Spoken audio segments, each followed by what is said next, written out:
حج اسلام کا ایک عظیم الشان محتم بالشان رکن ہے۔ حج یہ عشقیہ عبادت ہے، چنانچہ اس کے ہر پہلو سے عشق خداوندی اور محبت ایزدی کا اظہار ہوتا ہے۔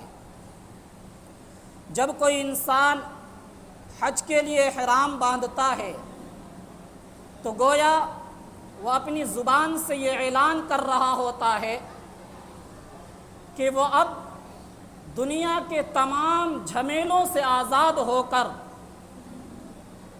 اپنے محبوب حقیقی سے ملاقات کے لیے، محبوب حقیقی سے وصال کے لیے رخت سفر باندھ چکا ہے۔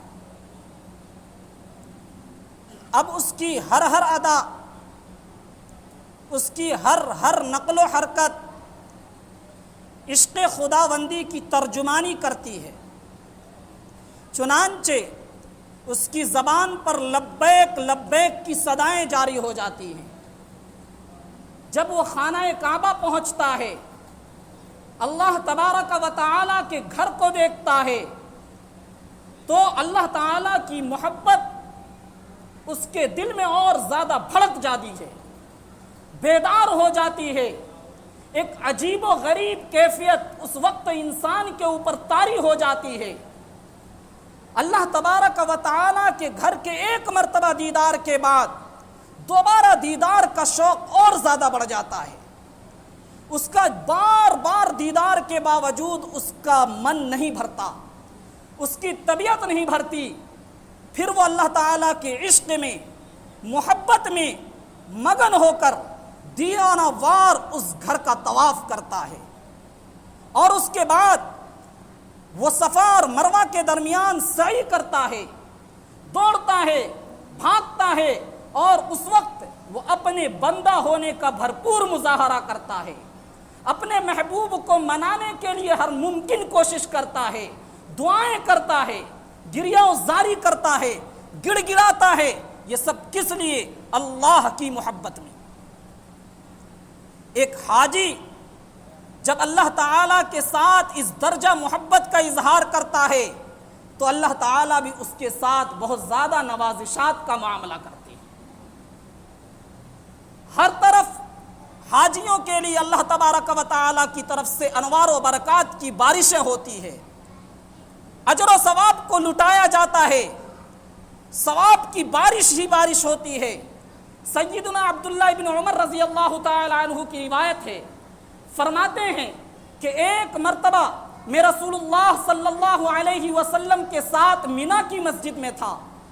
اتنے دیر میں ایک انصاری صحابی، ایک ثقفی صحابی رسول اللہ صلی اللہ علیہ وسلم کی خدمت میں حاضر ہوئے اور سلام کے بعد عرض کرنے لگے، یا رسول اللہ، ہم کچھ معلوم کرنے کے لیے آپ کی خدمت میں آئے ہیں۔ نبی کریم صلی اللہ علیہ وسلم نے فرمایا، اگر تم چاہو تو وہ باتیں جو تم معلوم کرنے کے لیے آئے تمہارے خبر دینے سے پہلے میں اپنی طرف سے بتا دوں، اور اگر تم چاہو تو تم بتا دو، تم خود ہی سوال کر لو، میں خاموش رہوں۔ وہ دونوں عرض کرنے لگے، یا رسول اللہ، آپ ہی ارشاد فرما دیجئے۔ سرور کائنات صلی اللہ علیہ وسلم نے فرمایا کہ تم لوگ یہ باتیں معلوم کرنے کے لیے آئے تھے کہ بیت اللہ کی طرف آنے کا کیا ثواب ہے، طواف کے بعد 2 رکعتوں پر کیا اجر ملتا ہے، سعی بین الصفا والمروہ کا کیا ثواب ہے، وقوف عرفہ پر کیا اجر ملتا ہے، اور اسی طرح سر منڈوانے کا، حلق کا کیا ثواب ہے، قربانی کرنے کا کیا ثواب ہے،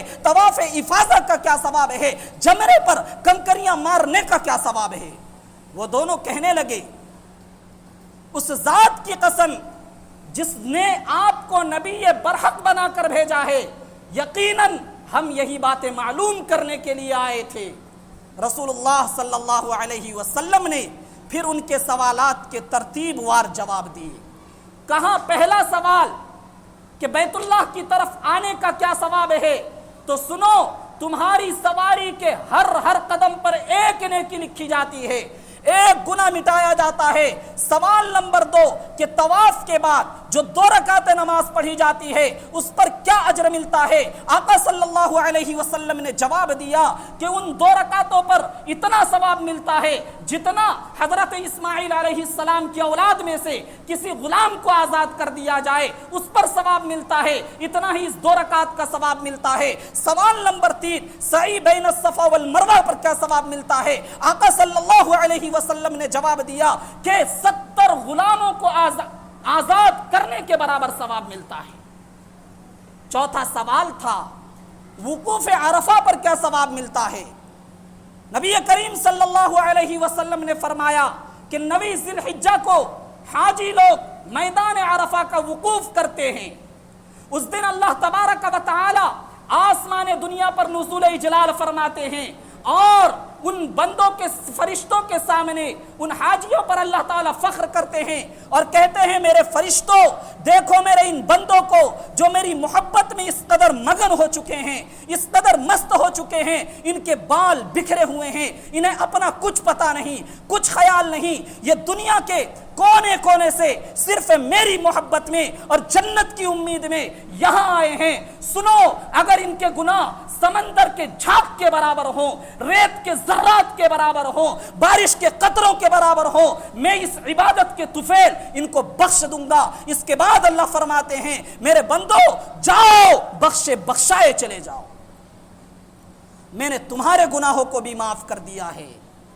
اور جن کے لیے تم نے مغفرت کی درخواست کی ان کے گناہوں کو بھی معاف کر دیا۔ 5واں سوال تھا جمرے پر کنکریاں مارنا، اس کا کیا ثواب ہے؟ نبی کریم صلی اللہ علیہ وسلم نے فرمایا ایک ایک کنکری کے بدلے اللہ تبارک و تعالی ایک ایسے گناہ کو ختم کرتے ہیں جو گناہ کل قیامت کے دن انسان کو ہلاک کرنے والی ہو، برباد کر دینے والی ہو، ہلاکت خیز گناہ کو اللہ تعالیٰ اس کے بدلے مٹا دیتے ہیں۔ قربانی پر کیا ثواب ملتا ہے؟ ایک سوال یہ تھا، نبی کریم صلی اللہ علیہ وسلم نے فرمایا وہاں قربانی کرنا تمہارے لیے آخرت کا بڑا ذخیرہ ہے، بہت بڑا ذخیرہ ہے۔ اس کے بعد سوال تھا کہ حلق کرواتے ہیں، سر منڈواتے ہیں، اس پر کیا ثواب ملتا ہے؟ سرور کائنات صلی اللہ علیہ وسلم نے فرمایا کہ حلق میں تمہارے سر سے جتنے بال اتارے جاتے ہیں ایک ایک بال کے بدلے ایک نیکی لکھی جاتی ہے، ایک گناہ ختم کیا جاتا ہے۔ اس کے بعد نمبر آتا ہے طواف افاضہ کا، جسے طواف زیارت کہتے ہیں، اس پر کیا ثواب ملتا ہے؟ آقا صلی اللہ علیہ وسلم فرماتے ہیں کہ جب بندہ طواف افاضہ کے لیے جاتا ہے، حرم پہنچتا ہے، بیت اللہ پہنچتا ہے، اللہ کی طرف سے ایک فرشتہ آتا ہے، طواف کرنے والے کے دونوں کاندھوں کے درمیان ہاتھ رکھتا ہے اور کہتا ہے جاؤ اب تم گناہوں سے پاک ہو چکے ہو، اب تمہاری نئی زندگی شروع ہو رہی ہے، اثر نو اعمال کرو۔ تو حج ایک عظیم عبادت ہے، ایک محتم بالشان عبادت ہے، جو انسان اس مبارک سفر پر اس عبادت کی ادائیگی کے لیے جاتا ہے وہ ڈھیروں ثواب اپنی جھولیوں میں بھر لاتا ہے، اپنے نامہ اعمال میں درج کرا لیتا ہے۔ اور جو لوگ اس عبادت کو ادا کرتے ہیں کل قیامت کے دن اللہ تبارک و تعالی انہیں ایک عزت والا مقام دیں گے۔ آپ کو معلوم ہے وہ مقام کیا ہے؟ کل قیامت کے دن اللہ تعالی ایک ایک حاجی کو، حضرت ابو موسیٰ اشعری رضی اللہ تعالی عنہ کی روایت ہے، وہ فرماتے ہیں سرکار دو عالم صلی اللہ علیہ وسلم کا فرمان ہے الحاج یشفع فی 400 من اہل بیتہ، کہ ایک حاجی کل قیامت کے دن اپنے گھرانے کے 400 لوگوں کی سفارش کرے گا۔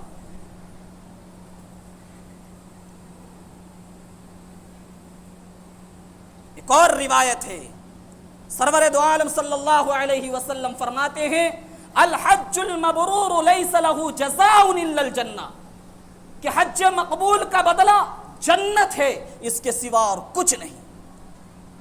جس انسان کی حج کو اللہ قبولیت سے نواز دے اس کا بدلہ جنت ہی ہے، اس کے سوا اور کچھ نہیں۔ وہ لوگ بڑے خوش نصیب ہیں، بڑے سعادت مند ہیں جو اس فریضے کی ادائیگی کے لیے اس مبارک سفر پر نکل چکے ہیں۔ کیوں؟ اس لیے کہ وہ اس سرزمین پر چلنے جا رہے ہیں جس پر نہ جانے کتنے بڑے بڑے انبیاء چلے، لاکھوں کی تعداد میں حضرات صحابہ چلے، اولیاء چلے، قطب چلے، ابدال چلے، اس سرزمین پر جانا یہ خوش نصیبی اور خوش قسمتی کی بات ہے۔ آج بہت سے حضرات ایسے ہیں جن کے اوپر حج فرض ہوتا ہے۔ دو غلط فہمیاں اپنے سماج میں پائی جاتی ہیں۔ نمبر ایک، حج فرض ہے، صاحب استطاعت ہے، اتنا مال ہے کہ وہ اس سفر پر جا سکتے ہیں، واپس آ سکتے ہیں، اپنے پیچھے واپس آنے تک اپنے گھر والوں کے خرچ کا، نفقے کا انتظام کر سکتے ہیں، لیکن اس کے باوجود بیٹی کی شادی کے نام پر، بیٹے کی شادی کے نام پر، کاروبار کے نام پر حج جیسے اہم فریضے کو ادائیگی میں تاخیر کرتے ہیں۔ یہ صحیح نہیں ہے، یہ غلط ہے۔ کیوں؟ اس لیے کہ ابھی صاحب استطاعت ہیں، اس سال حج فرض ہو گیا، ہو سکتا ہے کل کو کوئی بات ایسی پیش آ جائے کہ پھر ہمارے پاس اتنا مال نہ رہے، مال نہ رہنے کی وجہ سے اب یہ فرضیت ذمے سے ساقط نہیں ہوگی۔ اگر ایک بار یہ فریضہ ذمے میں عائد ہو گیا تو کرنے کے بعد ہی فریضہ ساقط ہوگا، اس کے بغیر نہیں ہو سکتا۔ کل کو کیا حالات پیش آئیں گے؟ تو ایک غلط فہمی یہ کہ شادی کرا لیتے ہیں، دوسرے کام کر لیتے ہیں، بھائی یہ دوسرے کام بعد میں ہو جائیں گے، پہلے جس اللہ نے مال دیا ہے اس کے فریضے کو ادا کرو۔ دوسری غلط فہمی، اگر بیٹا صاحب استطاعت ہوتا ہے، مال و دولت والا ہوتا ہے، لیکن باپ غریب ہوتا ہے، باپ کے پاس اتنی استطاعت نہیں ہوتی، تو وہ بیٹا حج کے لیے نہیں جاتا۔ وہ یہ سمجھتا ہے کہ ابھی میرے والدین زندہ ہیں، ابھی انہوں نے حج نہیں کیا، ان سے پہلے اگر میں نے حج کر لیا تو میرا حج نہیں ہوگا۔ یہ بھی غلط ہے۔ اگر بیٹا صاحب استطاعت ہے، حج بیٹے پر فرض ہے، والدین اگر نہیں ہیں ان پر حج فرض ہی نہیں۔ بیٹا والدین کے حج کے سفر پر جانے سے پہلے حج کر سکتا ہے، اس کا حج ہوگا۔ حج کی فرضیت کا تعلق صاحب استطاعت ہونے سے ہے۔ بیٹا صاحب استطاعت ہوگا، حج اس پر فرض ہوگا۔ والدین صاحب استطاعت ہوں گے، حج ان پر فرض ہوگا۔ اگر والدین صاحب استطاعت نہیں ہیں تو ان پر حج ہی فرض نہیں ہے۔ بیٹا جائے اور اپنا حج کر کے آئے۔ ایک اور بات، اگر کوئی جیسے ہم جیسے لوگ حج کے سفر پر نہیں جا سکے، کچھ لوگ حج کے سفر پر جا رہے ہیں، ایسے وقت میں ہمیں کیا کرنا چاہیے؟ سیلفی لینی چاہیے، دعوتیں اڑانی چاہیے، یہی سب کام کرنے کو رہ گئے ہیں۔ اگر سیکھنا ہے نبی کی زندگی سے سیکھیے۔ سرور دو عالم صلی اللہ علیہ وسلم کی خدمت میں حضرت عمر فاروق رضی اللہ تعالیٰ عنہ حاضر ہوتے ہیں اور عرض کرتے ہیں، یا رسول اللہ، میں عمرے کے سفر پر جانا چاہتا ہوں، اجازت لینے کے لیے آیا ہوں، آقا اجازت سے نواز دیجئے۔ آپ کو معلوم ہے اس وقت رسول اللہ صلی اللہ علیہ وسلم نے کیا جواب دیا تھا؟ قربان جائیے نبی کی سادگی پر، قربان جائیے نبی کی تواضع پر، قربان جائیے نبی کی عاجزی پر۔ نبی ہیں، وقت کے امام ہیں، سید الانبیاء ہیں۔ معلوم ہے آپ کو کیا جواب دیتے ہیں؟ آقا فرماتے ہیں، یا اخیا لا تنسنا فی دعائک، عمر جاؤ جاؤ جاؤ، مبارک سفر پر جاؤ، لیکن مجھے اپنی دعاؤں میں فراموش مت کرنا۔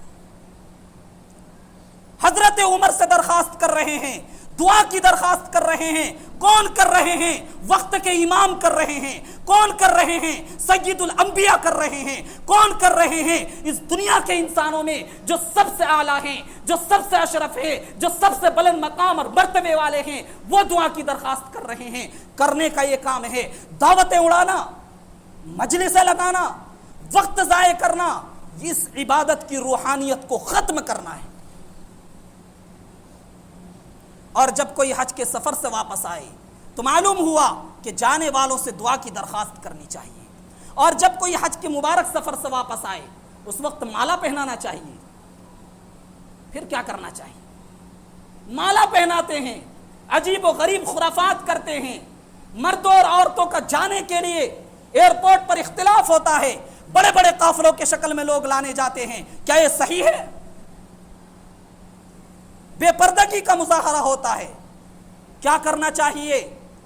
حضرت عبداللہ ابن عمر رضی اللہ تعالی عنہ کی روایت ہے، اذا لقیت الحاج فسلم علیہ وصافحہ ومرہ ان یستغفر لک قبل ان يدخل بیتہ فانہ مغفور لہ، کہ جب تمہاری ملاقات کسی حاجی سے ہو، حج کے سفر سے واپس آنے والوں سے ہو، اسے سلام کرو، مصافحہ کرو، اور اس سے یہ ریکویسٹ اور درخواست کرو کہ وہ اپنے گھر میں داخل ہونے سے پہلے تمہارے لیے استغفار کرے۔ کیوں؟ فإنہ مغفور لہ، اس لیے کہ وہ گناہوں سے بخشایا ہے۔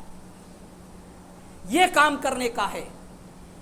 جب حج پر جاتے ہیں تب بھی ایک بڑا قافلہ ساتھ ہوتا ہے، ویڈیوگرافیاں ہوتی ہیں، تصویریں لی جاتی ہیں، جب واپس آتے ہیں اسی طرح کا ماحول ہوتا ہے۔ میرے بھائیوں، یہ اس عبادت کی روحانیت کو ختم کرنا ہے۔ اللہ تعالیٰ اس طرح کے خرافات سے ہم سب کی حفاظت فرمائے۔